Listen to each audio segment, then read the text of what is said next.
अवध एक ऐसा नाम जो संस्कृति, भव्यता और तहजीब से जुड़ा है। ये नाम सुनते ही जहन में महलों की तस्वीरें, खूबसूरत कढ़ाई और दिल को छू जाने वाला संगीत कौंध जाता है। आज के उत्तर प्रदेश के बीचों बीच बसा अवध, जिसे कभी कभी अवध भी कहते हैं, भारत के इतिहास और विरासत में एक खास जगह रखता है। आज हम समय में पीछे जाकर इस दिलचस्प इलाके को जानेंगे, इसके शानदार अतीत में झांकेंगे और इसकी अमर विरासत को समझेंगे। नवाबों के राज्य से लेकर गलियों में गूंजने वाली शायरी तक अवध अलग अलग संस्कृतियों का संगम रहा है, जो अलग अलग परंपराओं के खूबसूरत मिलन का प्रमाण है। इस वीडियो का मकसद इस रंगीन तहजीब की परतें खोलना है, इसके शानदार इमारतों, साहित्यिक योगदान, स्वादिष्ट खानों और कला के नमूनों को दिखाना है, जिनसे अवध की पहचान बनती है। हमारा सफर हमें लखनऊ की गलियों से होकर ले जाएगा, जो अवध की पुरानी राजधानी थी, जहां अतीत की गूंज आज के चहल पहल से मिलती है। हम नवाबों की विरासत, कला के प्रति उनके संरक्षण और इस क्षेत्र की अनोखी सांस्कृतिक पहचान को बनाने में उनकी भूमिका के बारे में जानेंगे। मेरे साथ आइए अवध के दिलचस्प इतिहास और विरासत को उजागर करते हैं। एक ऐसी जगह जहां अतीत आज में जिंदा है, संस्कृति और परंपरा की अमर शक्ति का प्रमाण। अवध को समझने के लिए पहले नवाबों को समझना जरूरी है। नवाब शब्द सुनते ही शानो शौकत और ताकत की तस्वीरें आंखों के सामने आ जाती हैं, और ऐसा होना लाजमी भी है। ये शासक हालांकि मुगल साम्राज्य के अधीन थे, लेकिन अपने इलाके पर काफी हद तक स्वतंत्र थे।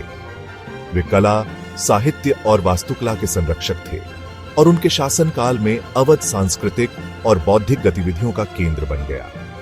अवध के एक राज्य के रूप में उदय की कहानी मुगल साम्राज्य के पतन से गहराई से जुड़ी हुई है। जैसे जैसे मुगलों की पकड़ कमजोर होती गई, अवध जैसे क्षेत्रों के गवर्नरों को ज्यादा स्वायत्तता मिलती गई। ये दौर, जिसे नियबत या गवर्नरशिप का दौर कहा जाता है, इसमें ताकतवर क्षेत्रीय शासकों का उदय हुआ, जिन्होंने अपने अपने इलाकों की तकदीर बदली। ऐसा ही एक शख्स थे बुरहान उल मुल्क सादत खान, अवध के पहले नवाब। 724 में नियुक्त हुए, उन्होंने एक ऐसे राजवंश की नींव रखी जिसने एक सदी से भी ज्यादा समय तक अवध पर राज किया।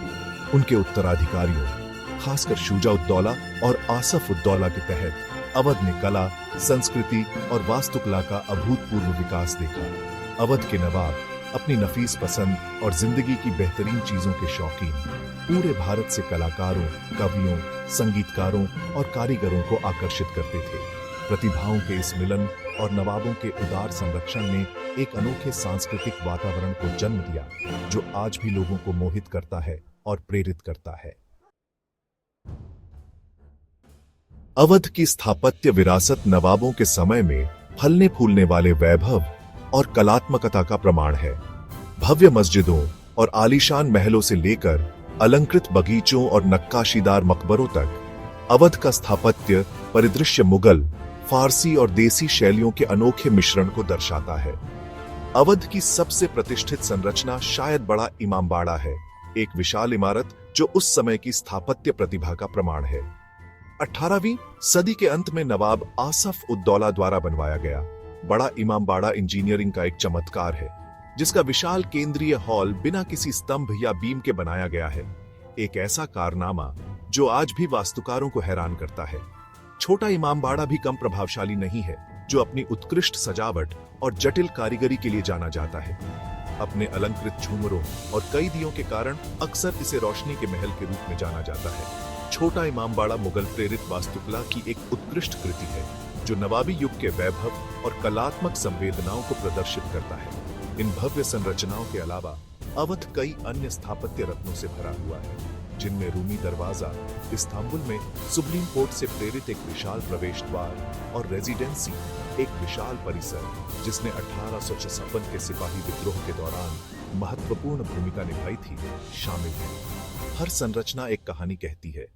इस आकर्षक क्षेत्र के समृद्ध इतिहास और स्थापत्य प्रतिभा की एक झलक पेश करती है।